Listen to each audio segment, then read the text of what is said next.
بسم الله الرحمن الرحیم. الحمد لله رب العالمین و صلی الله علی محمد و آله الطیبین الطاهرین. رب اشرح لی صدری و یسر لی امری واحلل عقدة من لسانی یفقهوا قولی.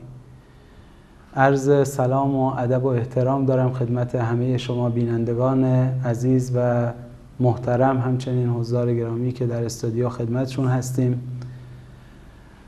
با سلسله مباحث نقد فرقه ضاله بهائیت بنا هست که انشاءالله جلساتی رو خدمت شما بزرگواران باشیم و شما بینندگان عزیز رو با مباحث این فرقه آشنا بکنیم، همچنین دلایلی که ثابت میکنه این فرقه پوشالی است، هیچگاه ظرفیت داشتن یک دین الهی رو نداشته و اینکه ریشه در چه مباحثی رو به اصطلاح ریشه در چه مباحثی داره. انشاءالله در این جلسات به حول و قوه الهی ما 3 بحث عمده بهائیت رو بهش خواهیم پرداخت. بحث اولمون در رابطه با تاریخ این فرقه ضاله هست. بعد از اون انشاءالله اشاره میکنیم به مباحث اعتقادی این فرقه و اینکه مبنای اعتقادی اون عقاید بهائیت در رابطه با مسئله توحید، مسئله نبوت، مسئله معاد و مسئله موعود آخر الزمان چیست و انشاءالله در ادامه مباحث تعالیم 12 گانه و آموزه های بهائیت رو مورد بحث و بررسی قرار خواهیم داد و اگر عمری باشد در جلسات پایانی هم احکام این فرقه ضاله و روابط سیاسی قبل و بعد از انقلاب این فرقه رو مورد بحث و بررسی انشاءالله قرار میدیم و بهش خواهیم پرداخت. اما در جلسه اول به عنوان مقدمه بحث ما ناچار هستیم از اینکه بسترهای پیدایش فرقه ضاله بهائیت رو مورد بحث و بررسی قرار بدیم. اینکه چه عواملی تأثیر داشتن در پیدایش فرقه بهائیت. خب ما در رابطه با اینکه علی محمد شیرازی شخصی که ادعای بابیت کرد و آغازگر جریان بهائیت بود، حرف و حدیثهای مفصلی زده شده. مثلا گفتن که علی محمد شیرازی جنون داشته و این رو پزشک مخصوص ناصرالدین شاه دکتر کرمیک بهش اعتراف داره. وقتی که به اصطلاح میخوان اعدامش بکنن میگن اگر که عقلش سالم باشه ما میتونیم اعدامش کنیم، اگر دیوانه باشه که نمیتونیم. بین علما اختلاف افتاد. پزشک مخصوص ناصرالدین شاه اومد و گفتش که شرایط و حالات او، طبیعت او مقتضی اعدام نیست. پس معلومه که اون هم پی به دیوانگی و جنون حداقل ادواری علی محمد شیرازی برده بوده. اما بالاخره علی محمد شیرازی این ادعا رو مطرح کرد و آغازگر این جریان شد. این که ما در این جلسه میخوایم بهش بپردازیم مسئله است که چطور مردم و تعدادی بالاخره از افراد جامعه اومدند و گرد علی محمد باب جمع شدند. تکلیف علی محمد شیرازی که مشخص هست. این تعدادی که اومدن گرد علی محمد شیرازی جمع شدن، اینها چه عوامل و عللی دست در دست هم دادن تا گرد علی محمد شیرازی به اصطلاح جمع بشن. این انشاءالله موضوع این جلسه ما خواهد بود. خب وقتی ما نگاه میکنیم به اوضاع و احوال زمان قاجار، چون تاریخ فرقه ضاله بهائیت برمیگرده به 170 سال پیش و حول و حوش مثلا سالهای 1260 هجری قمری که اول ادعای علی محمد شیرازی بود. وقتی نگاه میکنیم به اوضاع و احوال اون زمان میبینیم که 3 عامل اساسی نقش داشت در پیدایش و گسترش فرقه ضاله بابیه و بهائیت. خب ما مقدمتا عرض کنیم که اول بابیت تشکیل شد و از دل بابیه جریان بهائیت و حسین علی نوری خارج شد و به اصطلاح شکل گرفت. 3 عاملی که در این قضیه تأثیر بسزایی داشتن، یکی بسترهای اقتصادی بود، یکیش بستر فرهنگی بود و یکیش هم بستر سیاسی بود. وقتی ما نگاه میکنیم در بحث اقتصاد مردم اون زمان، نظام فئودالیته هست. یعنی 90 نفر کار میکنند تا خرج 5 نفر رو بدن از هر 100 نفر و 5 نفر هم نظارت میکنند بر این نظام و اینکه بالاخره ارباب و رعیتی هست. نظام فئودالیته یعنی همون نظام ارباب و رعیتی. عموم مردم ایران کشاورز و دامدار بودند، اما زمینی برای اینها نگذاشته بودند که کشاورزی بکنه. یعنی اومده بودن اسباب رو گرفته بودند و اینها رو مجبور کرده بودند که رعیتی کنند برای اربابان خودشون. و وقتی که به اصطلاح وضعیت اینجور میشه فشارها زیاد میشه، چون مردم حالا کشاورز هستن یا دامدار هستن یا زمینی گرفتن یا حیوانی گرفتن برای دامداری از اربابان خودشون، اینها هرچه که خدمت کنن، هرچه که زجر رو بکشن، نهایت امر مجبور هستن مبلغ ناچیزی رو برای خودشون بردارند و ما به اصطلاح بقیه رو باید به اربابان خودشون بدن. و از همینجا نظام فئودالیته بیشترین تأثیر رو داشت در نارضایتی مردم از اوضاع و احوال زمانه. و میدونید که اون زمان هم حالا یا فرهنگ درست یا غلط، فرهنگ اینجور بود که مردم عیالوار بودن، هر کس تعداد فرزندان بسیار زیادی داشت و خرج زندگی در شرایط عادی اون کفایت به اصطلاح خرج اون زمان رو نمیداد. اما وقتی که به اصطلاح ما نگاه میکنیم به بحث فشارهایی که رو سر مردم بوده، میبینیم که همین فشارها تأثیر گذاشتند، ندای دادخواهیشون بالا رفت، منتظر بودن یک کسی یک صدایی بلند کنه و اینها در اون مسیر حرکت کنند، با اون جریان حرکت بکنند. خب در این اوضاع و احوال بود که علی محمد شیرازی میاد و یک به اصطلاح حرفی رو میزنه که مخالف با جریان معمول زمان هست، یعنی با حاکمیت سیاسی ایران مخالفت میکنه. و مردم، البته این که بگیم همه مردم نه، شاید تعدادشون بسیار اندک هم بودن، اما بودند کسانی که فقط به گرد علی محمد شیرازی جمع شدن، اطراف علی محمد شیرازی رو گرفتن، نه به خاطر ادعاهاش، نه به خاطر عقایدش، بلکه به خاطر اینکه اون رو فردی دیدن که مقابل دستگاه حکومتی و دستگاه ظلم ایستاده، یعنی مقابل نظام اون فئودالیته، نظام حاکم وایستاده. لذا با علی محمد باب همراه شدن. این عده‌ای از مردم بودن که به علت اقتصاد ضعیفی که داشتن، مدیریت اقتصادی نمیشد به اصطلاح در مملکت اون زمان و در حاکمیت اون زمان، اینها همراه شدن با علی محمد باب و بعداً چه بسا اسم اینها در لیست بابیه به اصطلاح شکل گرفت. اما دومین عاملی که نقش داره در پیدایش و گسترش بهایت، در گرویدن مردم به این فرقه، بستر سیاسی هست. ما 3 عامل رو در بستر سیاسی داریم که باید بهش توجه بکنیم. دوران قاجار هست از یک سمت و اولین عامل شاهان قاجار هستند. بابیه در زمانی شکل میگیره که ما 3 شاه قاجار رو داریم. فتحعلی شاه قاجار، کسی که در بعضی از منابع اومده 148 زن داشت و در بعضی از منابع اومده تا 158 زن داشت.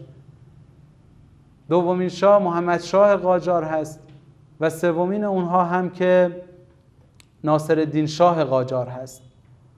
خب وقتی ما نگاه میکنیم اولین شاه قاجار فتحعلی شاه، اگر فقط میخواست به امورات همین 150 زن خودش رسیدگی بکنه، کار بسیار کار دشواری بود، تا چه برسه به مملکت پهناوری به نام ایران در اون زمان و اداره به اصطلاح مملکت اون زمان.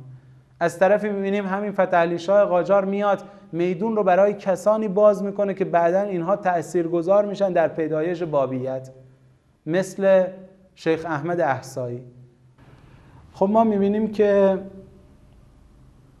محمد شاه قاجار در زمانی زندگی میکنه که به اصطلاح با میدون دادن به صدر اعظم خودش آقاخان نوری تماما مملکت رو سپرده به دست صدر اعظم و کاملا خودش شده غلام حلقه به گوش به اصطلاح صدر اعظمش که آقاخان نوری هست. البته قبل از اون ما به اصطلاح آقاسی رو هم داشتیم، چون آقاسی و آقاخان در زمان به اصطلاح محمد شاه بودند، بعد جناب امیرکبیر تشریف آوردن و بعد از اون دوباره مملکت افتاد دست آقاخان نوری. اگر بخوایم آقاسی و آقاخان رو برای شما و بینندگان عزیز معرفی بکنیم، همین بس که آقاسی در طول تاریخ به اصطلاح در زندگیش نوشته شده که هر روز گزارش خودش رو در 2 نسخه به اصطلاح آماده می‌کرد، یه دونش رو به دولت انگلیس تحویل میداد و یک دونش رو هم به دولت روسیه. همچنین آقاخان نوری در تمام امور مشورتی با انگلیس مشورت می‌کرد و این نشون میده که شاهان مملکت ما مملکت رو سپرده بودند به دست کسانی که اونها خودشون سرسپرده دول بیگانه بودند. لذا در بحث بسترهای سیاسی وقتی که پای بیگانه وسط میاد، پای شاه بیکفایت وسط میاد، پای صدر اعظمی به اصطلاح خودفروخته به میون میاد، فضا برای اغتشاش، درگیری، حرفهای جدید، حرفهای مخالف به اصطلاح حرفهای مخالف باز میشه. و عرض کنم محضر عزیزان که همون جوری که در مورد فتح علی شاه قاجار گفتیم میدون داد به امثال شیخ احمد احصایی، محمد شاه قاجار و خصوصا ناصرالدین شاه قاجار هم میدون دادند به علی محمد شیرازی و حسین علی نوری و اونها استفاده کردن از فضای به آشوب کشیده شده مملکت. البته نقش استعمار رو ما نباید اینجا به سادگی ازش بگذریم، چرا که در قضیه استعمار ما شاهد هستیم که استعمار روس از یک طرف و استعمار انگلیس از طرف دیگه اصلا هدفشون این بود که در ایران حاکمیت دینی رو به هم بریزن و نشستن برنامه ریزی کردن. حاکمیت سیاسی که ما نداشتیم در ایران، فقط حاکمیتمون دینی بود. عرض کردم حاکمیت سیاسیمون کاملا متزلزل بود. حاکمیت دینی بود که همیشه سد راه برنامه‌های استعماری روس تزار و انگلیس بوده. لذا اینها اومدن برنامه ریزی کردن تا مقابله کنند با چی؟ با حاکمیت دینی. برای مقابله با حاکمیت دینی بهترین راه به هم ریختگی دینی در مملکت هست.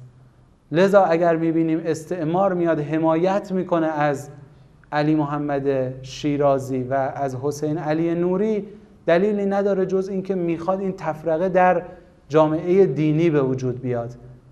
و همه عزیزان بیننده هم شاهد هستند که سیاست استعمار این بوده، خصوصا انگلیس، تفرقه بنداز و حکومت کن. برای شاهان مملکت ما نیازی به تفرقه نداشت، چون اصلا از خودشون کفایتی نداشتن. از لحاظ سیاسی، حاکمیت سیاسیش مملکت دست استعمار بود. اون چه که مهم بود حاکمیت دینی بود. برای این حاکمیت دینی باید یک فکری میکردن.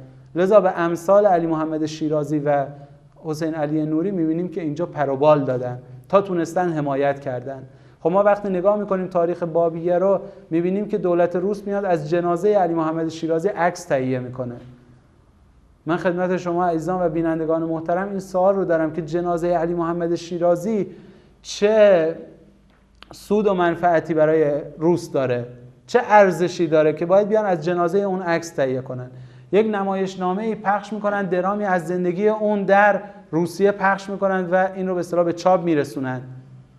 چه ارزشی داره که بیان و این درام رو به اصطلاح پخش کنن در روسیه، جز این که میخوان به مردم شیعه اعلام کنن که امام زمان شما این بود که اعدام شد و رفت و دیگه هیچ امام زمانی وجود نداره. یعنی یک تزلزل فکری، یک تزلزل اعتقادی، همون چیزی که دقیقاً علی محمد باب اون رو به اصطلاح به پیش برد. علی محمد شیرازی اومد گفت که من امام زمان هستم دیگه. درسته در ابتدا ادعای بابیت کرد، اما بعدش اعلان امام زمانی کرد و روس هم در اصل همین ادعا رو گرفت. یعنی اومد ادعای امام زمانی به اصطلاح علی محمد شیرازی رو در مملکت بست و گسترش داد و خود علی محمد شیرازی رو در یک جا مخفی کرد تا مردم نبیننش.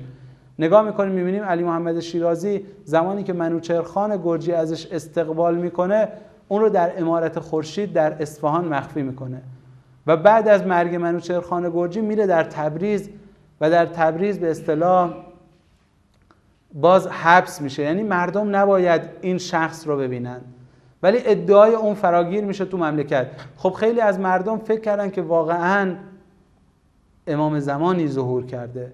حدیث داریم که من مات ولم یعرف امام زمانه مات میتة جاهلیه. اگر کسی بمیره و امام زمانش رو نشناسه به مرگ زمان جاهلیت مرده.